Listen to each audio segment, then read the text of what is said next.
let's talk about Joe Biden's first press conference. He's all grown up. Our little Joe, he's doing so well.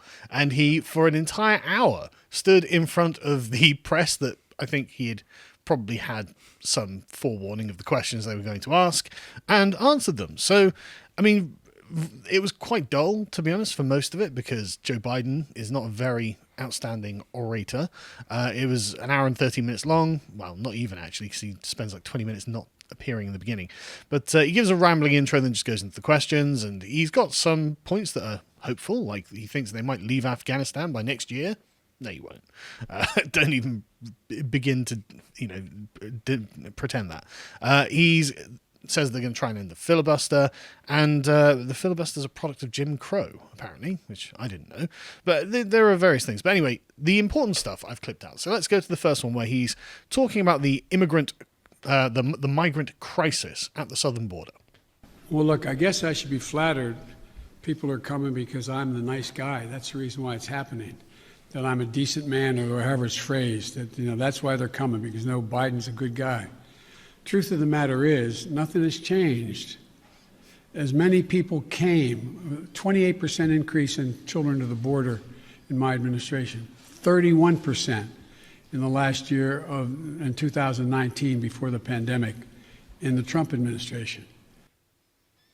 That's not true. Like, we've got the numbers. I don't know why he would say something untrue. I mean, if we just go to the link, then we can just see them because the numbers are public. So if we scroll down a bit, we can see the crossings. The 2019 one, he is right that it was high, but it wasn't nearly as high.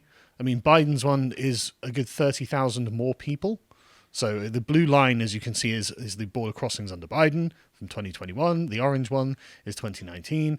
And the darker orange one was the 2020. So under Trump, it was remarkably low. But he's right. That is, starting to get the height of the summer. You probably don't want to cross a desert in the height of the summer. But no, his border crossings are significantly higher by about 60% increase. Well, about 30% from 2019, but definitely huge from 2020. But that's because Joe Biden has been literally telling them to come, and we know this because in previous podcasts we've shown the migrants themselves saying, "Well, I wouldn't have come if Joe Biden hadn't told me to come," and he seems to think that that's not the case. Let's play clip 2. Does anybody suggest that there was a 31% increase under Trump because he was a nice guy and he was doing good things at the border? That's not the reason they're coming. The reason they're coming is that it's the time they can travel with the least likelihood of dying on the way because of the heat in the desert, number one. Number two, they're coming because of the circumstances in country. In country. Right. So essentially he's saying they're S-hole countries and that's why they're fleeing, and they're doing it because they're coming in the winter so it's not so hot. I mean, that's why they probably choose this time. But the fundamental reason that they're coming is, as they say, because Joe Biden's the president and he'll let us in. And I think we can take them at their word. Yeah, well, yeah. I mean, why would they be lying to smear you, Joe? But one of the journalists actually does say, well, look, I mean, we'll let her play because I mean, it's just utterly BTFOs, Joe. To be honest. You just listed the reasons that people are coming, talking about in-country problems, saying that it happens every year. You blamed the last administration. Sir, I just got back last night from a reporting trip to the border where I met 9-year-old Josel, who walked here from Honduras by himself, along with another little boy. He had that phone number on him, and we were able to call his family. His mother says that she sent her son to this country because she believes that you are not deporting unaccompanied minors like her son. That's why she sent him alone from Honduras. So, sir, you blame the last administration, but is your messaging in saying that these children are and will be allowed to stay in this country and work their way through this process, encouraging families like Josel's to come? I mean, why even ask? Is that encouraging them? Well, I mean, we phoned up the mother. I was like, why did you send him? Because Joe Biden will let him in. The answer is yes. I mean, but obviously Biden is in denial about this and just won't accept the facts, at least from the mouths of the people who've sent their own children to march 1,000 miles to try and get to the American border. He's like, no, it's not me. It's because they live in S-hole countries and the mother's house is an S-hole. And it's like, suddenly it's like, what are you dunking on the Honduran mothers for? He's like, oh, it must be terrible in there. It must be awful. They wouldn't do that unless it was absolutely, like Trump would describe it. It's like, Joe, they're people with dignity, try and show a little. With nothing to gain from lying. Yeah, with nothing to gain from lying. But they're not secret Trump voters trying to smear you. Yes. Yeah, even though you are right that the conditions in Honduras must be literally unlivable, must be awful, which is literally how he phrased it. It's like, dude, they're not animals. That's why 100% of the population have left for neighboring countries. Exactly, yeah. There are some people, they have mobile phones, Joe. Like the kid brought a mobile phone that they called his mother on, So it's not they're not like cracking rocks together and living in their own feces for Christ's sake, Just calm down, Joe. But then he gets to the best straw man in the world. I love this. The vast majority, the overwhelming majority of people coming to the border and crossing are being sent back. Oh, that's are not the right being clip. sent back. Oh no, it is the right clip. Thousands, tens of thousands of people who are over 18 years of age and single people, one at a time coming, have been sent back, sent home. Right, so Joe Biden is following Donald Trump's border policy. It's like, don't come, as he said earlier, the other day, don't come, and they're getting sent back, so he's deporting them all. So it's like, why even have the messaging that you can come? Why tell people? Why tell people, oh, we're going to be the humanitarians who take everyone in and resettle them in the United States, when you're not doing it? Because as we've seen, it's not true. They're not being sent back. You have catch and release, which is no border. Exactly. But then, the way that he justifies all of this, and even then he says less than 1% of the people who arrive are children under 18, right? He says this. And it's like, okay, I don't know whether that's true or not. Your previous statistics weren't true, so I don't see why I'd take this at face value, but let's just assume for the sake of argument that is true. Like, why do you have to set up this ridiculous kind of position that he sets up in this clip? The idea that I'm going to say, which I would never do, that if an unaccompanied child ends up at the border, we're just going to let them starve to death and stay on the other side. No previous administration did that either, except Trump. I'm not going to do it. I'm not going to do it. Oh, thank God. I'm sorry, I forgot about the great Mexican famine of 2016 to 2020. Trump just, just standing there looking across the border through the gates and all these starving Guatemalan children going, good, that's how it should be. Joe, no one wants a bunch of children starving at the border. You could give them food. It's not like the border ends and then it's literally no man's land. Well, like, actually, the Mexican in some places country that is there like that. with the Mexican government. Yeah, in some places it is like that because Mexico's terrain is quite rough. Really, it's quite deserty.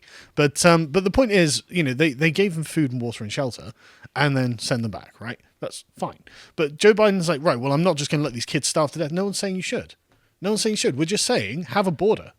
Don't let millions of 100,000 people in a month. Just don't do it. Just actually have a policy of sending them back. But Joe Biden's like, well, we're sending everyone back, but also we're catching and releasing. And it's like, well, what are you doing? Why are you telling them? Like, why is the media telling them, oh, Joe Biden's going to let you all in? So send your unaccompanied sons and daughters. It's like, this is insane. But Trump's messaging was very clear, and the migrants themselves were very, very convinced. Trump won't let us in, so we won't go.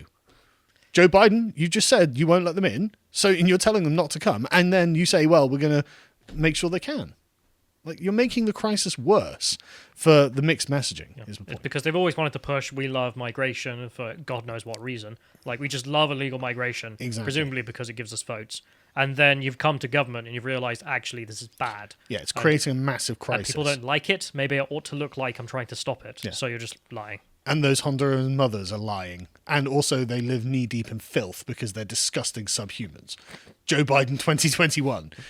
Joe, they're not living in filth. They think that you are okay with them coming and you should say that you're not. Very clearly, and you shouldn't be mealy-mouthed about it. But anyway, there were some really funny, bizarro moments, like this particular one. Have you decided whether you are going to run for re-election in 2024? You haven't set up a re-election campaign yet, as your predecessor had by this time. My predecessor needed to. My predecessor. Oh, God, I miss him. Have you? No, an answer is yes. My plan is to run for re-election. That's my expectation. Do you believe you'll be running against former President Trump? Oh, come on. I don't even think about it. I have no idea. I have no idea whether there'll be a Republican Party. He thinks in the next 3 years, it might, I guess. I wouldn't rule anything out at this point. But let's be honest, the Republican Party isn't going to stop existing in the next 3 years, Joe. I don't know why you'd say that. And, oh, God, I miss Trump? What a bizarre statement. He wasn't laughing when he said that either. Like, he was laughing, then stopped, then went, God, I miss Trump. I was like, okay. And then it's like, I don't think about him at all. It's like, I think the lady doth protest too much. And then when he was questioned on the Republicans wanting voter integrity, things like, voter IDs, not mail-in ballots, this is being framed legitimate votes. Yeah, they want legitimate votes. Citizens voting in elections. Nancy Pelosi and Chuck Schumer have been hysterical about this and framing it as if this is essentially an attempt to abolish democracy by the Republicans because they don't want non-citizens voting, and they don't want them voting multiple times, and they don't want ballot harvesting or mail-in voter fraud or anything like that. And so it would make sense to actually fortify an election against that. And Joe Biden's response was level-headed. Spend my time doing three things. One, trying to figure out how to pass the legislation passed by the House, number one. Number two, educating the American public. The Republican voters I know find this despicable. Republican voters, the folks outside this White House. I'm not talking about the elected officials. I'm talking about voters. And so I'm convinced that we'll be able to stop this because it is the most pernicious thing. This makes Jim Crow look like Jim Eagle. I mean, this is gigantic, what they're trying to do. And it cannot be sustained. And do everything in my power, along with my friends in the House and the Senate, to keep that from becoming the law. God, he really does look absent whenever he speaks, doesn't he? Yeah, but why is he comparing voter integrity to Jim Crow? Probably misses it back from when he was in government. I mean, maybe. He's that old. But it's not just Jim Crow, it's Jim Eagle. It's Jim Crow on steroids, basically. It's like, what? What, preventing illegal immigrants from voting in elections or from, whoever voting twice? That's Jim Crow. Look at the different ballot boxes. Illegal votes and legal votes. This is Jim Crow. Yeah, look at this segregation that you've brought back, Mr. Trump. But yeah, so, it was just really bizarre. And yeah, you are right. He looks lost on practically he every... looked like he had about 2 or 3 mood swings in the middle of that. It was weird. Oh, there are loads. There are points, I should have clipped them really, but there were points where he's talking normally, and then he gets very aggressive, and then he goes back to talking normally. It's like, what are you doing, Joe? What's wrong with you? It's strange. Yeah. But anyway, so he was asked about China. How's his relationship with China? And will there be tariffs? Can you ban forced labor products? And he said this. I've known Xi Jinping for a long time. Allegedly, by the time I left office as vice president, I had spent more time with Xi Jinping than any world leader had. He's one of the guys like Putin who thinks that autocracy is the wave of the future. Democracy can't function in an ever complex world. We had a 2-hour conversation. I made it clear to him again, what I've told him in person on several occasions, that we're not looking for confrontation, although we know there will be steep competition. Right. So he's spent more time with Xi Jinping than any other world leader. And he spends 2 hours on the phone. Hi, Xi. How are you doing? Yeah, I'm just getting my hair done. Right? And then he essentially effectively surrenders to China. Oh, we don't want confrontation. So the charitable interpretation, because I've heard it from Voltaire's Ghost video trying to put down, if you're in central government, it would be irresponsible to just say, we're at war. You want to not go down that route. You want to go into that route without saying it. Yeah.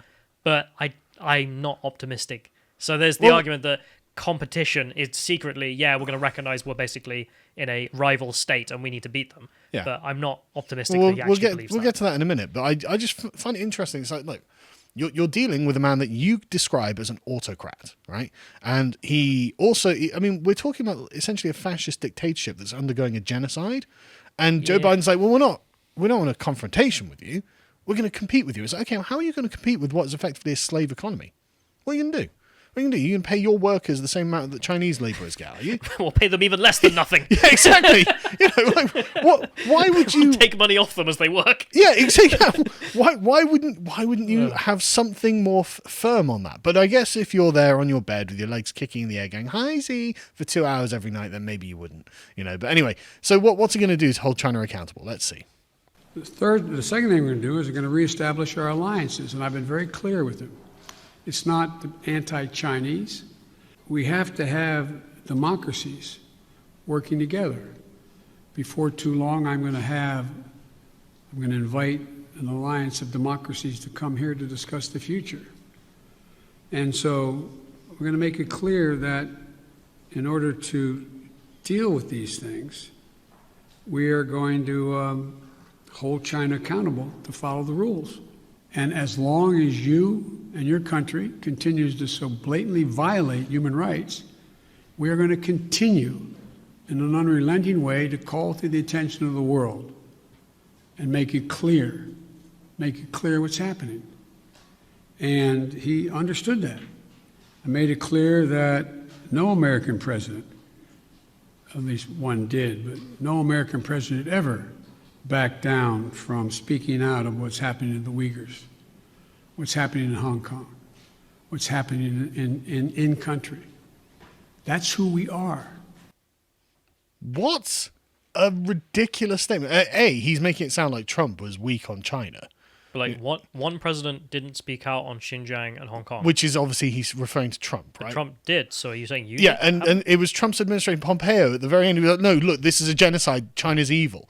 Trump the whole time, China. And then Joe Biden's like, oh yeah, Trump weak on China. One president didn't do this, but we're going to do this. It's you could blame Nixon. What? But what? Yeah, exactly. I mean, maybe he was referring to Nixon, but the thing is, he refers to Trump obsessively whenever he talks about the thing that America did wrong is that Trump did this thing wrong. I mean, he did the same with the border stuff. He was like, well, Trump dismantled all of the good stuff we had at the border. It's like, oh, did he? Okay, I mean, why did you stop the war? But anyway, right? So, but the thing is, listen to what he said, right? So he's going to take the dictator of a fascist genocidal dictatorship, and he assumes that it's equally as valid as Western democracies, and his plan is to simply point out in an unrelenting way to the world that they're the bad guys and they're committing genocide. Okay. And they're going to go, sure. We don't care. Yeah. Like, Mine frego. You're a fascist. Fascist. Yes. Like, what did you think the fascist was going to say? And now we're taking over this country. Like they don't care. He's not threatening them with anything. It's the most toothless thing I've ever seen. So we're going to tell people what China's doing. Everyone already knows. Like, everyone knows what China's doing. I mean, the only optimistic part I saw in there was him talking about an alliance. I mean, if you could set up a ring of alliances from India to Japan to try and take away Chinese trade, I mean, sure, everyone agrees with doing something like that to take away their power. Why don't you just embargo them then? But then why is your speech not like that? Why is your speech like, no, we're going to be anti-China here. We need to make sure we take away their power. I mean, he makes, in a bit I didn't clip, he makes it very clear that he recognizes China as being just essentially as equally valid as a Western democracy. And it's really bizarre. And it's like, okay, but you're toothless. We're going to tell people that China are bad.